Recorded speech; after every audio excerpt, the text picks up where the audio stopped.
Hey, Nikki here, and in this video, I'm going to take you through some different strength progressions that you can do to strengthen your feet and your ankles and your lower legs to prepare yourself for running, hiking, walking, any type of plyometric work, that kind of stuff, or just if you have weak ankles in general, these exercises should help. So stay tuned.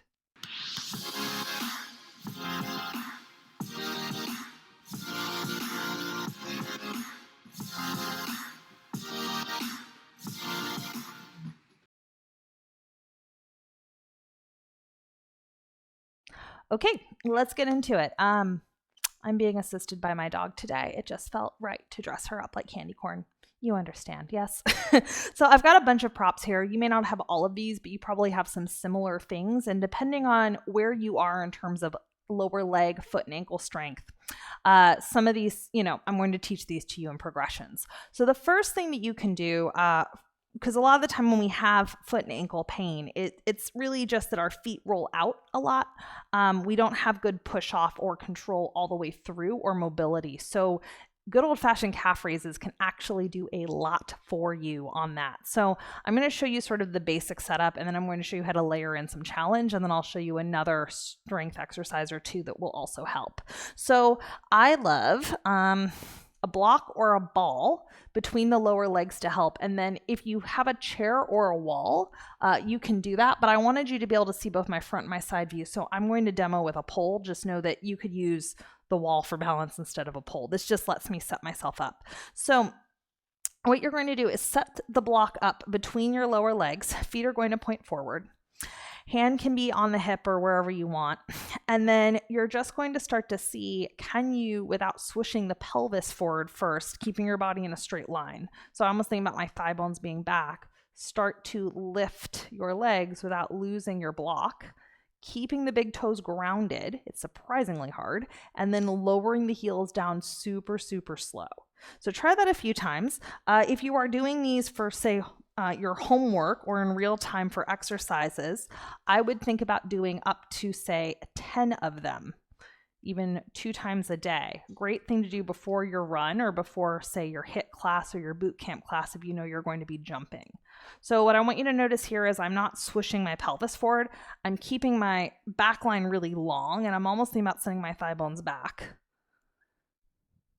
Weight in the big toes, keeping that block and coming down. Now, if that gets to be easy, for me, actually, I need to do these more. That I still start to felt. I know I would feel it after 10 slow. You can then go ahead and hold on to 1 or 2 weights, which of course is going to make this more challenging. And again, I could always do this no pole or no wall. But I'm worried more about what my feet are doing than balance at this point, because I really don't want to drive my pelvis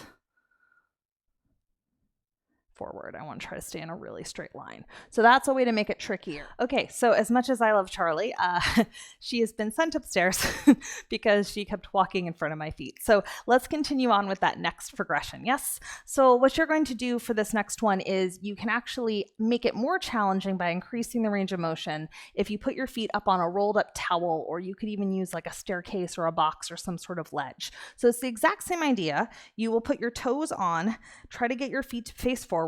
Again, I would recommend putting a block or a ball between your lower legs. If you need the wall, please use it. I tend to like to use the wall for control.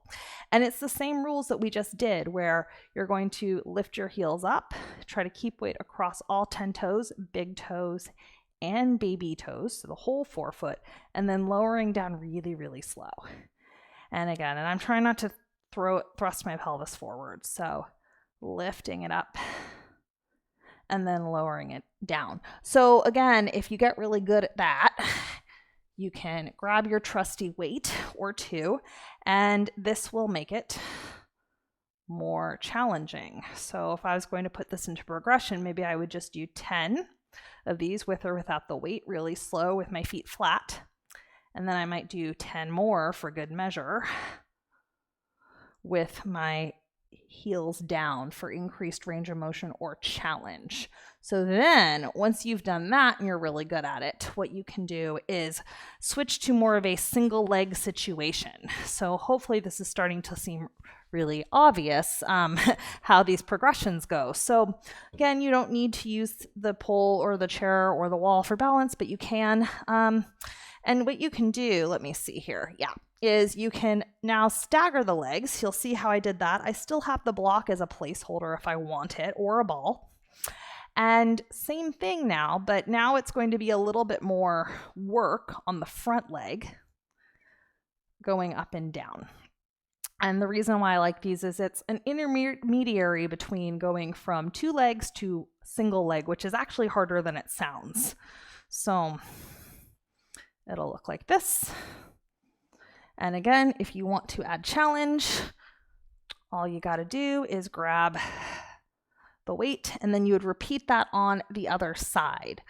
So again, if I'm putting this together, maybe I do 10 with both feet, block between the leg, weight optional. Then maybe I do 10 more with my heels down and my toes elevated. And then maybe I do 10 on each side with one leg forward and then the other leg forward. Yes, if you get really good at that, you can make this harder by, instead of doing the legs staggered, you can actually pick up a foot. Let's see how I do. I might actually need 2 hands on a wall or a hand on a pole and a wall. And it's the same thing where you can then, if this is not my strength in life, you can actually go into single leg. But what you're going to find, you're actually going to see me do this. I think I'll be better on this side. I don't have ligaments in my left ankle, so it'll definitely go out to the side, but I'm trying to keep a weight over my big toe when I do this. And not, you probably saw how my foot wants to swing out to the side. So I'm trying to really keep weight in the big toe. So that's one piece of it. The other piece of this is we need hip strength. Great way to do that is if you have a box, you can do step ups. So I just wanted to show you this as one more exercise. You don't even need a big step. This could be a little step, by the way. And again, you can use a wall if you want. The weight is optional. The weight will just make things a little bit more challenging. So what'll happen is you'll shift your weight forward. You've got your foot anchored, and then you're just going to step all the way up. You can tap the foot or not.